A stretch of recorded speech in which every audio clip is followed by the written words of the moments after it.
everybody. It's time for a special edition episode of A Walk with the Warhawks. This week's episode is presented by Raising Cane's, located on South Clark Street right here in South Abilene. Don't forget to stop by and get some chicken at Raising Cane's.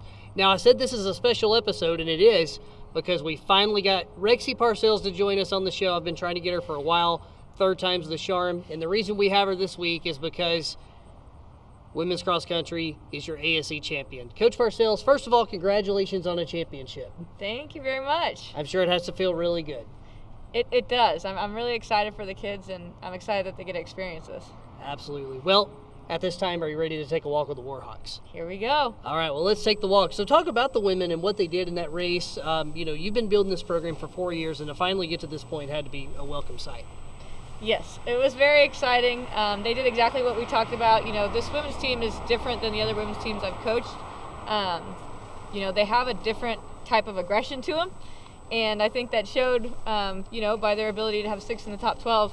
Jazmin and Janet set that pace and set it fast, and we had that in our advantage, knowing that they would probably be the two up there to set the pace. And then our main pack of women just came in with aggression, and they wanted to beat bodies, and that's what they did. Yeah, and what's amazing is from top to bottom, you talked about Jazmin and Janet, and I know you like to harp on the entire body of work, and not only 6 in the top 12, but also, I think, 12 in the top 34 this year. Yeah. That's amazing depth. Yes, going from 6 in the top 34 last year to 12 in the top 34 is pretty exciting. Yeah, you basically just doubled what you had. I mean, that's pretty amazing. One person obviously in particular stands out is Jazmin Chacon, winning the individual title for the first time since 2011 at McMurry. She's ran with a lot of confidence this year. Talk about her in particular. Yeah, no, she has. I mean, it's always hard to win an individual championship, and obviously it's her first time doing it, for us.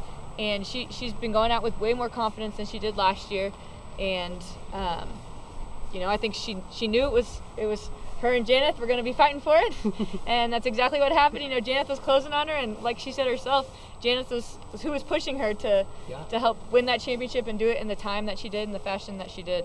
Yeah, it's good to have a twin and a sister that can help you like that, and then obviously you had 4 freshmen right there scoring very high. So the women obviously had a great race, but so did the men. A very solid 3rd place finish for them. Talk about what you saw with the men. Oh, I'm so proud of every athlete that competed this past weekend. The men went out with so much grit, more than they have in the past several races, and they all know that. And they went with that front pack, and I think they actually are what helped push the pace initially. I don't think they were expecting as many of them to be up there. And they pushed the pace, and they went as hard as they could for as long as they could. And, that turned into some PRs for some people, some, best performances place-wise in the conference. Brown went from 53rd last year to 17th this year. Gabriel had an outstanding race and was 8th in the conference. I kept telling him the guy in front is 7th. That's all that's first team all conference. So close. I don't know if he grasped it in the moment, but he was pretty excited afterwards. I mean, that was a lifetime PR on a hard course, and obviously second team all conference as a freshman is exciting. But no, all the guys ran with grit, and that 3rd place finish is the best we've had in the past 4 years. And I know if they stay committed, then they can be holding up that trophy as well here soon. Absolutely. And despite a muddy course, as you said, 5 lifetime PRs on the men's side, and how many in the top 34 for them? 9. 9 compared to last year we had 6 in the top 53. Wow. Yeah. So 9 in the top 34 compared to 6 in the top 53. And that's 9 in the top 34 out of 77 runners. That's very impressive. That's almost more than half your team in the top of the pack. Yeah, and the big thing with the men's race, like I tell them, an 8K is a different beast than a 5K, what they're used to coming out of high school, and we've got a really young team, and sometimes that just takes experience, and that's what these guys are getting this season, and I think they're going to be ready to go in the future. Yep, some added experience for the men, the women bringing home the title. Now, up next, we're not done yet. You got regionals. Talk about that. What can we expect from regionals? Who's all going, and how are we going to do? Yes, I am excited. Obviously, I cannot predict how we're going to do, but I'm expecting them to be just as gritty as they were at the conference meet. We're going to Claremont, California. This is a new region for us. I think a little bit more competitive region than we've been in previously. I'm expecting Jazmin and Janet. We're going to go out in front, and we're going to run with those front girls and see what we can do. I think our women's team has a shot to compete with, maybe the top 10 teams. and see what we can do there. We haven't had a regional ranking yet. Doesn't mean it can't happen. Doesn't mean that they can't compete with those top 10 teams. And we're going to be taking 8 women. We're going to take an alternate there, and then we're going to take 7 on the men's team.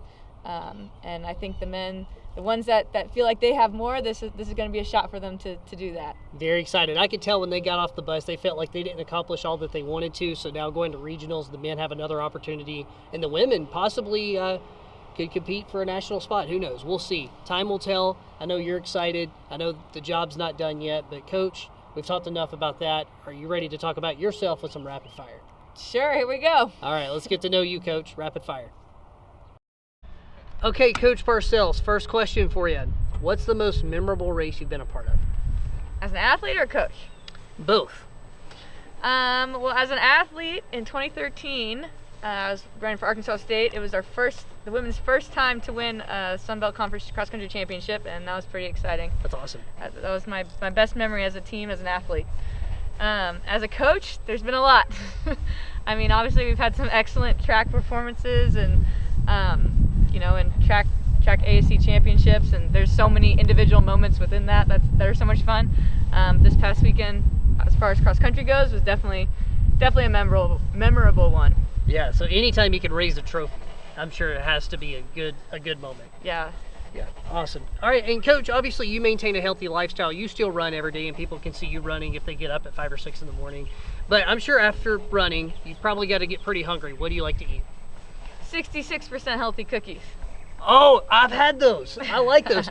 Tell everybody what's in them. Why are they 66% healthy? All right, there's 3 ingredients. You mash bananas, you put oats in, and then you put some chocolate chips. Put them into balls and heat them up, and they're pretty good. So the chocolate chips are the healthy part, right? No, I'm just kidding. Something like that. That's the part that I like of those 3. Okay, what's your favorite movie of all time? I don't have one. Everyone knows I'm not a movie person. So you're not into movies or anything pop culture, right?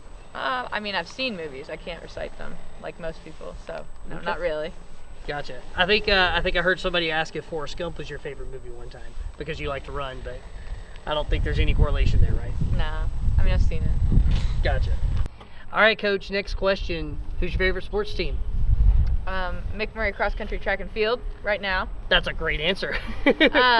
Growing up, I was a big basketball fan. I played basketball as well. I was actually a ball kid for the Mavericks for a while growing up in Dallas. Jason Terry was my man. The Jet. Number 31, and so they were definitely my favorite team growing up. Love it. Very good. Final question. What's your favorite thing about McMurry outside of cross country track and field? Obviously what everyone says, the people, but just the opportunities I think that the school gives people. For instance, giving me this job and this opportunity to help these kids do some really, really cool things. I'm grateful for that and for everyone here at the university that's helped us get to this point. Well, Coach, we're very grateful for you, and thank you for your time and joining the show. Thank you. Fans, tune in next week for another episode of A Walk with the Warhawks. For Coach Rexi Parcells, I'm Mike Ezekiel. Have a great day.